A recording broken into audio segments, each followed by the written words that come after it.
Fellow Ghanaians, good evening.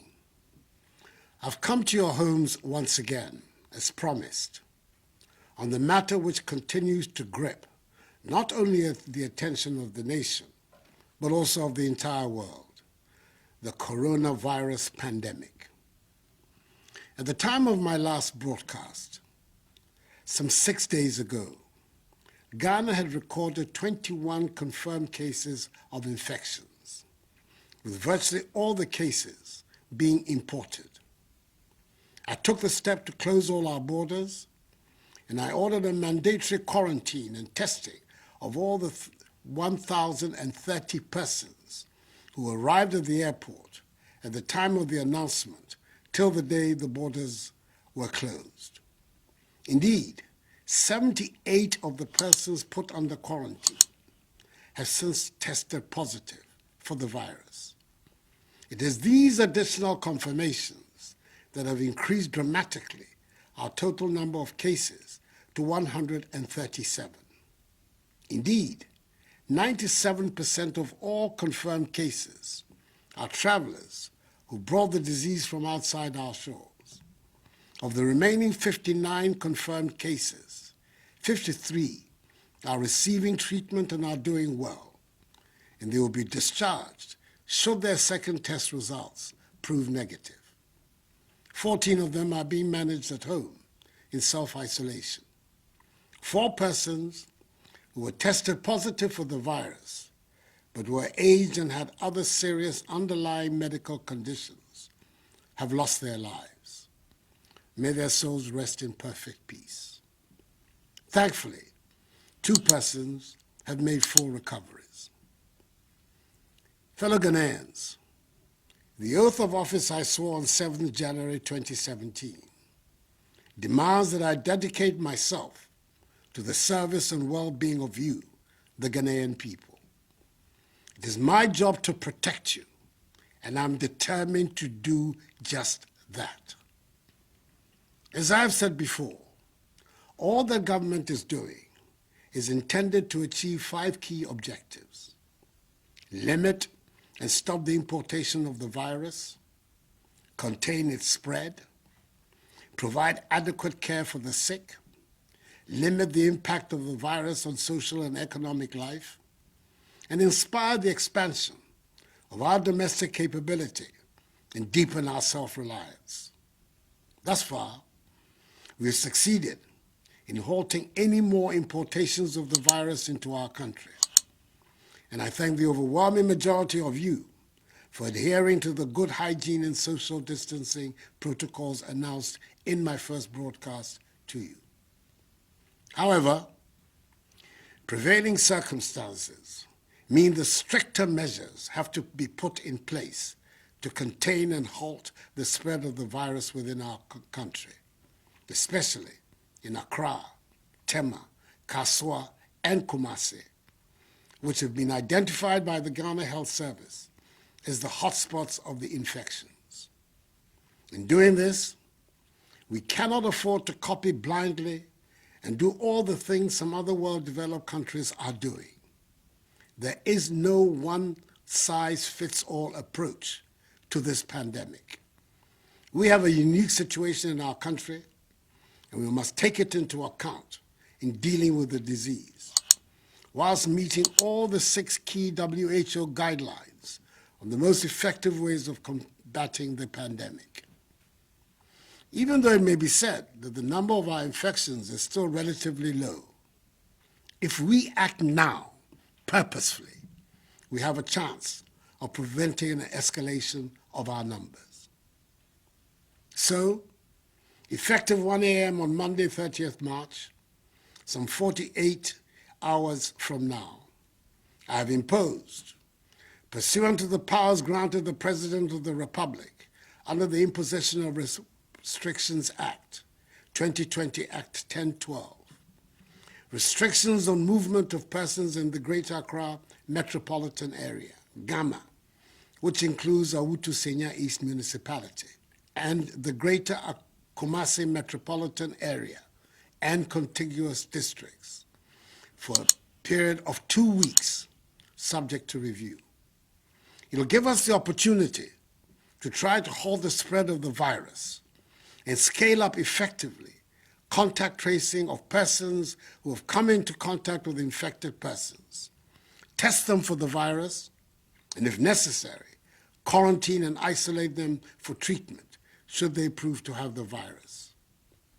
In Greater Accra, the following areas will be affected: Accra Metropolis, Tema Metropolis, Tema West Municipality, Lejekuku Municipality, Crowell Municipality, Adentan Municipality, Ashiamai Municipality, La Nkwantanai Medina Municipality, La Dade Kotokpon Municipality, Okakwe North Municipality, Ablekuma North Municipality, Ablekuma West Municipality, Ablekuma Central Municipality, Ayawaso East Municipality, Ayawaso North Municipality, Ayawaso West Municipality, Ayawaso Central Municipality, Gan West Municipality, Gan North Municipality, Gan Central Municipality, Gan South Municipality, Gan East Municipality, Kole Klote Municipality, Wejagbawe Municipality, Bon Katamanso Municipality, and the Wutusenya East Municipality.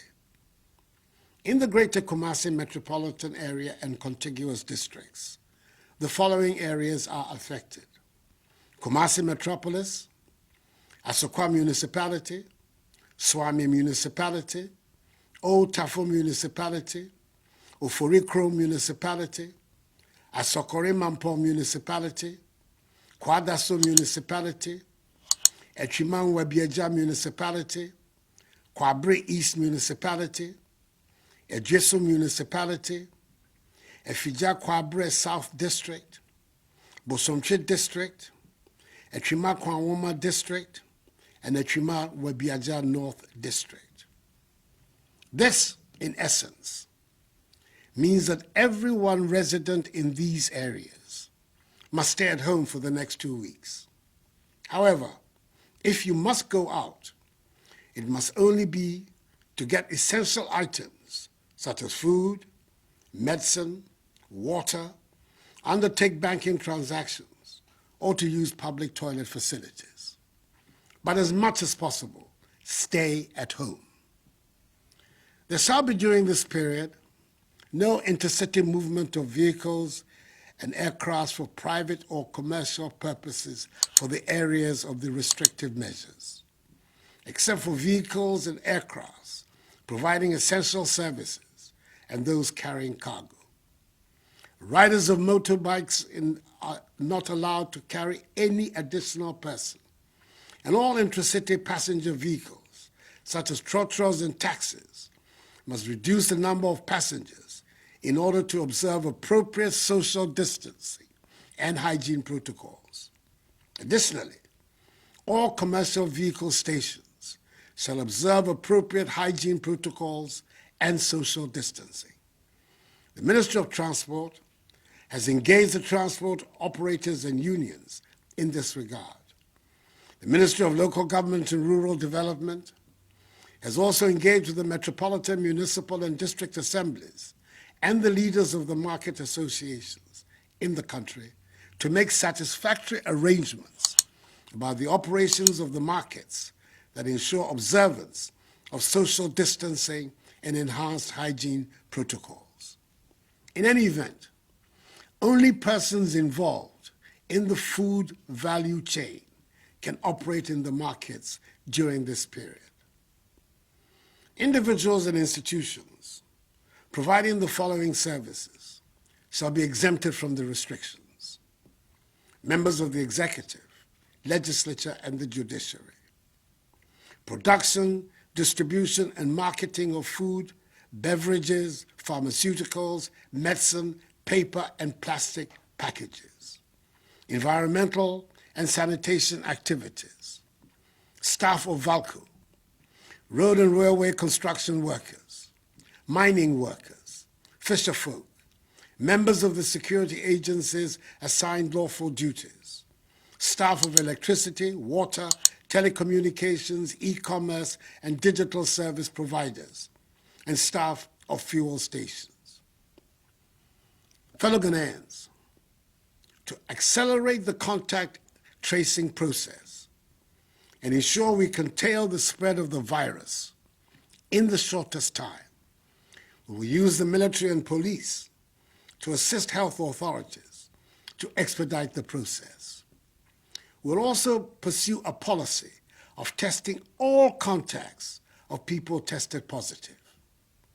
The affected areas, and indeed all other regions, have earmarked designated isolation and treatment centers for the management of suspected and confirmed cases, as well as the selection of facilities for mandatory quarantine is being carried out.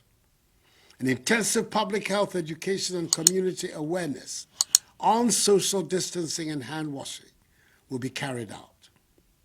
It is very important that we protect all healthcare providers with personal protective equipment to make sure that they do not contract the virus in the process of protecting our lives. Government has therefore taken delivery of additional PPEs, and more are being procured. Distribution of 17,000 coveralls, 350,000 masks, 17,000 goggles, 2,400 non-contact thermometers, 350,000 gloves, 25,000 sanitizers, and 30,000 test kits are ongoing for healthcare personnel and those undertaking contact tracing and testing. We're recruiting 1,000 community health workers and an additional 1,000 volunteers to help in this endeavor. 100 pickup vehicles and 2,500 tablets have been mobilized for the exercise. Fellow Ghanaians, I'm urging all of you to bear with these additional measures. They are being done in the interest of all of us. They are hopefully only for a short while. These additional measures, together with those earlier announced, are what will help us defeat the virus. And we must be united in our determination and efforts to overcome this challenge. This certainly is not the time for politicking or the display of partisanship. The virus does not care which party you belong to. Neither is it, as we have seen, a respecter of persons. The enemy is the virus and not each other. As I've stated in my earlier broadcasts, all the measures I have announced tonight will be subject to constant review. Fellow Ghanaians, we are in this together, and government will stand by you.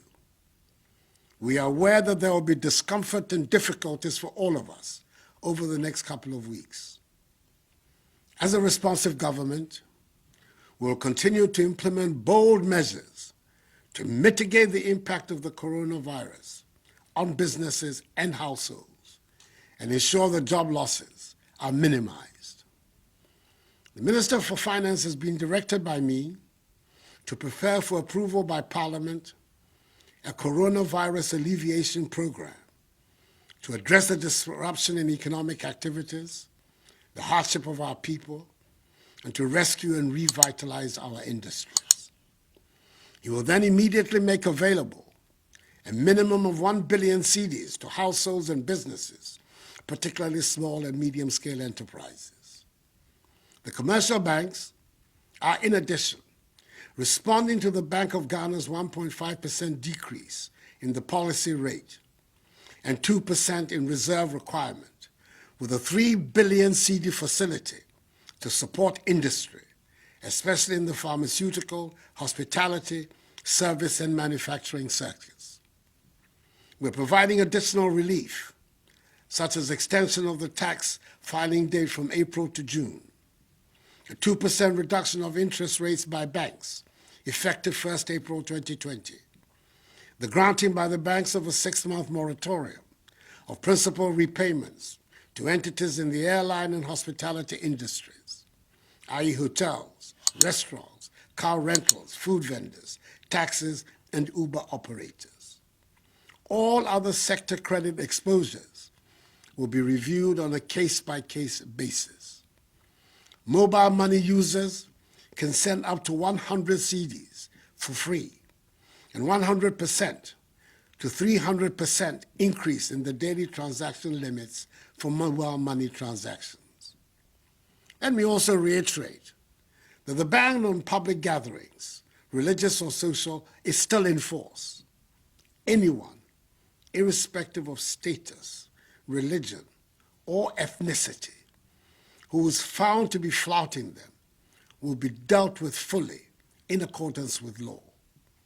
The security services have been clothed with the necessary power to enforce these measures, and I assure you they will do so responsibly, but without fear or favor, ill will or malice. Fellow Ghanaians, with the Bank of Ghana predicting a worst-case GDP growth rate scenario of 2.5% for 2020, should the virus continue to linger for the rest of the year, the effects on our economy would be dire. However, as we have demonstrated over the course of the last 3 years, where we inherited an economy that was growing at 3.4% and transformed it into one which has grown by an average of 7% over the last 3 years, I assure you that we know what to do to bring back our economy back to life. What we do not know is how to bring people back to life. We will therefore protect people's lives, then their livelihoods. For the next 2 weeks, I urge all of you, especially residents in the affected areas of Greater Accra and Greater Kumasi, to be reminded every day that the front line of the fight against coronavirus is your front door. If you cross it, you and your family will likely be infected. So please, stay at home. It is vitally important that each one of us, in all parts of the country, continue to observe the social distancing and house hygiene protocols, for they are the weapons of our defense against the virus.